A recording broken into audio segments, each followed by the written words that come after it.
It's concert review time, and I'm here to tell you all about Kamelot, Battle Beast, Xandria. These three bands are touring across North America right now. Tonight they played in Toronto at the Opera House. Nearly sold out, if not sold out. It was absolutely packed. And I felt a little bit of a deja vu, if you will, because every time I see Kamelot play in Toronto, I see Battle Beast with them. A little bit of a Batman and Robin, but I don't mind. I love this dynamic duo. Let me just start off by saying this. I don't know how the bands feel about their own performance, because obviously they know a little bit more than we do in terms of how things went from a technical standpoint, from how they felt, the energy of the crowd. All of these factors play a role in the band's own view and own understanding of how the performance was. From a fan standpoint, I love this evening. All three bands sounded phenomenal. When I look at Battle Beast and I look at Kamelot, those two specifically, considering that this is the third time that I see them together, this was my favorite performance by both bands. I felt like the venue was perfect for both. Smaller, a little bit more intimate, a little bit more interactive. The Opera House has a great presence. The stage looks phenomenal, really matching the vibe that these two bands bring. The sound was incredible. I don't know who was sitting at the mixing table, but whoever it was, keep hiring this guy and keep bringing him along on tours. This is the best sound that I've heard from these two bands ever. They sounded crisp, clear, impactful. I actually listened to both bands, all three bands I should say, in different points of views and in different parts of the venue to compare how the sound was on the left side of the stage, on the right side of the stage, behind the stage, by the bar. I wanted to get a full grasp of how good it really was, because sometimes depending on where you are, the quality of sound changes. It didn't matter where I was. I moved around several times just to see if things would change a little bit. It sounded great regardless. So that to me is a great sign, not only of the performance of the bands, but also the person sitting behind the mixing table putting it all together. It's really important to have the right person for the right job, and whoever this person is, he's definitely the right person for the right job. And it showed tonight. I honestly felt blown away by them. Maybe the set list also helped. The dynamic of the set lists were really good for all three bands, so that also plays a role. But either way, I honestly felt like this was everybody's best performance. Definitely for me, Battle Beast and Kamelot, because I had never seen Xandria. So for those two, definitely the best performance that I've seen from them. Now, people were lining up way early. I honestly thought there was a VIP meet and greet or somebody was giving away gifts or something, because people start to line up before 4 o'clock. Now, to give you an idea, the doors didn't open until 6, and the first band, Xandria, didn't come on until 7. So people were lining up really early. I asked around. People wanted to be up front. They wanted to be close. They wanted to feel the experience. So I get it. Fans do not want to be all the way in the back if they don't have to. So they show up early because they want to show their support for the band and they want to have the best viewpoint possible. So that's how the night kind of started. For me, seeing the lineup grow, it was a massive lineup. I knew it immediately that this was going to be a good evening from an audience standpoint. And then obviously it comes down to the bands performing. Now, Xandria came on at 7 o'clock on the dot. Not every day you see a show that follows the set list or the set times religiously. This one was one of those. Kamelot came a little bit late, but who cares? Xandria came on at 7 o'clock. They played 5-6 songs, if I'm not mistaken. Incredible performance. Really, like, vocally, just blew me away. Super strong, very dynamic, and musically as well. A very interesting set, a very good set, short, compact. Obviously, they can only play 5-6 songs. They don't have 45 to an hour to play to go really deep into their repertoire.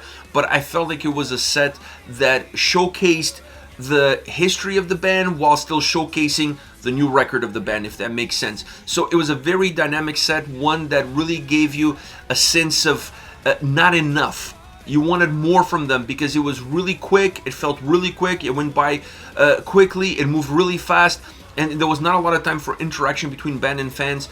Of no fault of them. It's just the way the cookie crumbles. So we need to have Xandria back in North America. And I think we need to have them back playing a little bit of a longer set so that fans can walk away feeling a little bit more satisfied. Now, afterwards comes Battle Beast.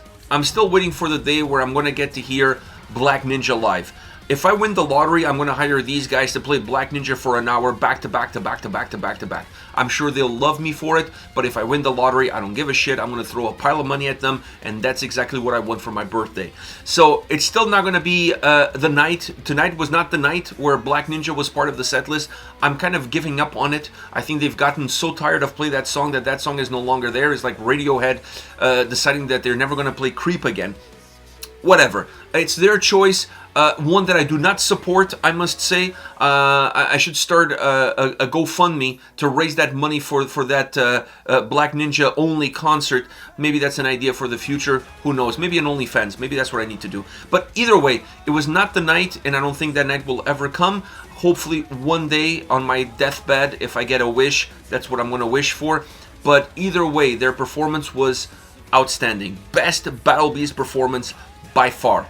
From an energy standpoint, from a musicianship standpoint, from the audience response, the singing along to their songs, everything about this performance felt really tight. It felt really good, but it also felt very natural, very organic, very loose.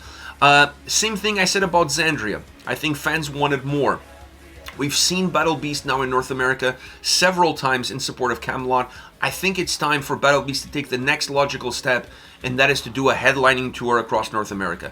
I think if they look deep into the numbers will suggest exactly the same thing that I'm suggesting, and I think they're a band that deserves to take that next step, maybe give Robin his own show, if you will, separate him from Batman for perhaps a mini-series, something. Because fans definitely enjoyed their performance, they definitely enjoyed their set.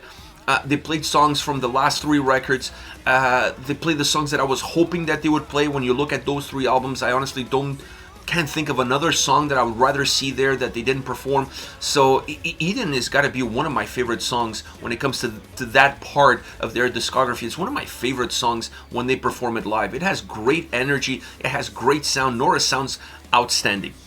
After them comes Camelot, and Camelot brings Melissa Bonney. First time seeing Melissa on this side of the Atlantic. Huge fan of hers, huge fan of her projects, of her bands. So it was nice to see her singing, performing, and being up front.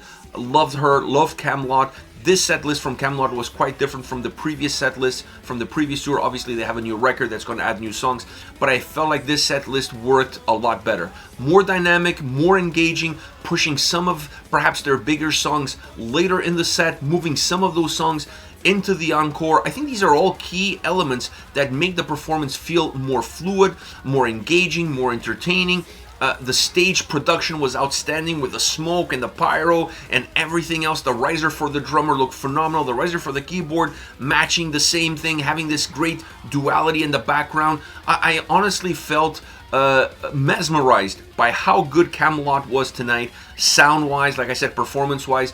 And then having Melissa, to me, that was the icing on the cake. I'm glad that they brought her. She's a great musician. She's a great singer, and she adds a different style, a different energy, a different vibe to how Camelot comes across as a live band. I cannot wait to see these bands perform at ProgPower USA in Atlanta. I'm dying to see what they're going to do there.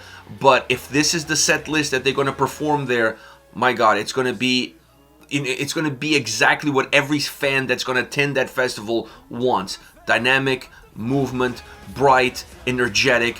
Everything that you want from these bands, that's exactly what you get. Obviously, Battle Beast, you get more of this fun ABBA metal sound, and with Camelot, you get a little bit more serious, more symphonic, more cinematic. The sound is slightly different from one to the other, but the experience and the enjoyment that you get out of both is very equal to one another. And fans kind of gravitate between both bands, so there's a lot of cross-pollination as far as fan bases are concerned. Great evening in Toronto. I'm going to put the dates of their tour in the description of this video, so if you have a chance to go check them out, don't miss it. It's going to be a great fun evening watching Xandria, Battle Beast, and Camelot. We'll see you at the next video.